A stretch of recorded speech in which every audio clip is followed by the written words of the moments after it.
নমস্কার, আমার নাম হৃষিকেশ রুট। আমার আজকের নিবেদন কবি শঙ্খ ঘোষের লেখা মিথ্যে কথা।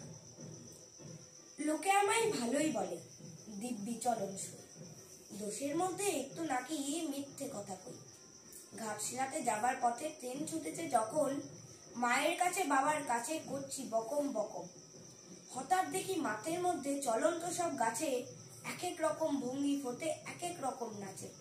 ও মা, দেখো নৃত্যনাট্য। যেই বলেছি আমি, মা বকে দেয়, বড্ড তোমার বেড়েছে ফাজলামি।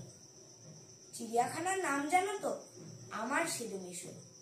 আদর করে দেখিয়েছিলেন পশুরাজের কেশর।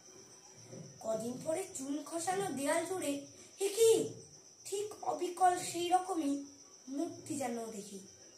ক্লাসের মধ্যে যেই বলেছি সুরঞ্জনার কাছে, জানিস আমার ঘরের মধ্যে সিংহ বাঁধা আছে।